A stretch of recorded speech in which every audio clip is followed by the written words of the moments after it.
Sebelum menonton, jangan lupa like, subscribe, dan tekan tombol lonceng. Kementerian Pariwisata dan Ekonomi Kreatif melalui Direktorat Infrastruktur Ekonomi Kreatif melakukan pemetaan potensi dan mengidentifikasi subsektor ekonomi kreatif yang unggul di Lombok Tengah melalui program uji petik penilaian mandiri kabupaten atau kota kreatif Indonesia. Program PMK 3I sendiri telah dilakukan sejak tahun 2016 dan Kabupaten Lombok Tengah menjadi kabupaten atau kota ke-61 yang telah mengikuti uji petik PMK 3I. Direktur Infrastruktur Ekonomi Kreatif Kemenparekraf, Seliana Halia Isyak, saat memberikan sambutan dalam acara penandatanganan berita acara hasil uji petik PMK 3I di kantor Bupati Lombok Tengah, Nusa Tenggara Barat, mengatakan PMK 3 ini bertujuan untuk mengetahui dan menetapkan subsektor ekraf yang dapat menjadi unggulan dalam meningkatkan pertumbuhan ekonomi di Kabupaten Lombok Tengah yang merupakan salah satu destinasi super prioritas tanah air. Adapun proses kegiatan tersebut melalui uji lapangan dan forum group discussion yang melibatkan 4 stakeholders kreatif yang terdiri dari akademisi, pebisnis, komunitas kreatif, serta pemerintah daerah. Hasil dari uji petik PMK 3I yakni subsektor kreator terpilih sebagai subsektor unggulan dari Kabupaten Lombok Tengah. Karena produk kreatif tenun ini tidak hanya terkenal di pasar nasional saja, bahkan di kancah internasional. Selain itu juga ada gerabah, batik, serta anyaman, perak, dan furniture. Kemudian subsektor seni pertunjukan dan kuliner menjadi subsektor potensial. Selanjutnya kesepakatan terkait subsektor unggulan tersebut dituangkan dalam bentuk berita acara hasil uji petik PMK 3I yang ditandatangani oleh para aktor pentahelix di Kabupaten Lombok Tengah dan Bupati Lombok Tengah lalu Patul Bahri sebagai pihak yang menyetujui komitmen-komitmen tersebut. Penandatanganan tersebut disaksikan oleh Koordinator Bidang Pengembangan Sentra Kreatif Kemenparekraf Henry Karnoza, Sekretaris Dinas Pariwisata Provinsi Nusa Tenggara Barat Lalu Hasbualdi, PLT Kepala Dinas Pariwisata dan Kebudayaan Kabupaten Lombok Tengah Lendek Jayadi, Kepala Dinas Perindustrian dan Perdagangan Lombok Tengah Dr. Andes Haji Saman, serta sejumlah perwakilan pelaku ekonomi kreatif di Kabupaten Lombok Tengah.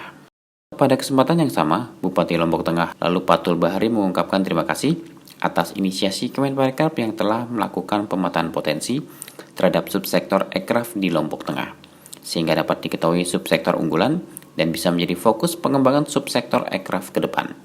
Sementara Sekretaris Dinas Pariwisata Provinsi NTB, Lalu Hasbualdi mengatakan, penetapan subsektor ekraf ria menjadi yang diunggulkan dapat menjadi benchmark best practice bagi kabupaten atau kota lainnya yang ada di Nusa Tenggara Barat khususnya. Salah seorang perwakilan pelaku ekonomi kreatif Prima mengucapkan terima kasih kepada Kemenparekraf yang telah mengakomodir kegiatan PMK 3I ini. Migrasi siaran televisi dari analog ke digital akan memberikan keuntungan bagi masyarakat.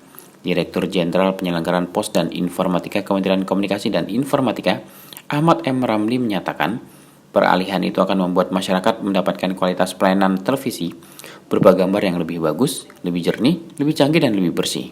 Menurut Dirjen Ramli dari aspek frekuensi, ketika masyarakat beralih ke digital akan ada penghematan frekuensi di frekuensi 700 MHz. Nah, oleh karena itu, ketika kita memasuki era digital, salah satu yang menjadi komitmen kita adalah bagaimana memberikan layanan internet yang baik, bagaimana memberikan quality of service yang baik kepada masyarakat sehingga masyarakat bisa melakukan komunikasi tanpa gangguan. Di samping itu tentunya masyarakat juga kita ingin bisa menyaksikan siaran TV dengan baik. TV-nya bersih, jernih, canggih, kemudian fiturnya juga sangat interaktif. Nah, oleh karena itu, disinilah kita memerlukan yang disebut dengan bagaimana kita harus melakukan transformasi ini, salah satunya melalui migrasi dari TV analog ke digital. Dirjen PPI menambahkan, apabila selama ini masyarakat tidak bisa menggunakan frekuensi 700 MHz untuk telekomunikasi dan internet, maka setelah dijadikan digital frekuensi itu bisa digunakan dalam telekomunikasi. Dalam acara yang sama, pengamat siaran digital Sigit Widodo menyatakan efek positif yang akan dirasakan oleh masyarakat secara umum dengan adanya penataan frekuensi ini adalah kualitas gambar dari televisi yang akan semakin baik dan semakin banyak channel yang akan tersedia. Menurut Sigit, frekuensi-frekuensi yang tidak digunakan tersebut bisa digunakan untuk hal-hal lain, terutama untuk layanan internet broadband. Kementerian Kesehatan Republik Indonesia mengumumkan hasil laporan survei yang memaparkan tingkat kedisiplinan, penerapan protokol kesehatan dan tingkat kesediaan masyarakat dalam mengikuti program vaksinasi COVID-19 yang tengah gencar dilaksanakan oleh pemerintah Indonesia saat ini. Survei ini dijalankan oleh University of Maryland dengan kemitraan bersama Facebook. Survei yang dilakukan pada 10 Januari hingga 31 Maret 2021 ini menunjukkan kabar yang menggembirakan. Sebanyak 80,8% bersedia menerima vaksin COVID-19.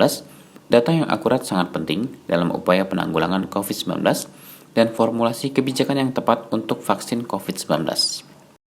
Laporan yang positif dari COVID-19 Symptom Survey yang menyatakan bahwa keraguan masyarakat untuk mendapatkan vaksin telah menurun dari 28,6% menjadi 19,2% selama periode Januari sampai Maret 2021 ini.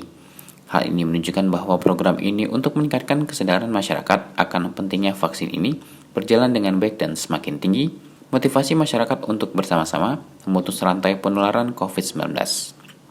COVID-19 Symptom Survey ini dijalankan oleh program gabungan metodologi survei University of Maryland dengan kemitraan bersama Facebook. Pengumpulan data survei dilakukan oleh University of Maryland dengan mengedepankan dan menjaga privasi semua responden.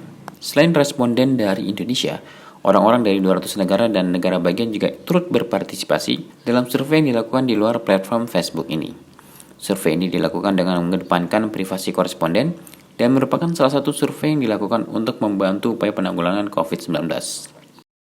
Dengan harapan laporan survei ini, yang dimana tanggapannya dikirim ke para peneliti langsung dan tidak dapat diakses oleh Facebook, dapat membantu mengurangi dampak negatif yang disebabkan oleh pandemi. Laporan survei gejala COVID-19 untuk Indonesia ini menganalisis data dari 178.988 responden dalam periode 10 Januari sampai 31 Maret 2021. Temuan dari survei ini memberikan rincian demografis dari keraguan vaksin COVID-19 yang dilaporkan sendiri, alasan keraguan, sumber informasi terpercaya, dan perilaku utama seperti pemakaian masker dan jarak sosial di negara ini.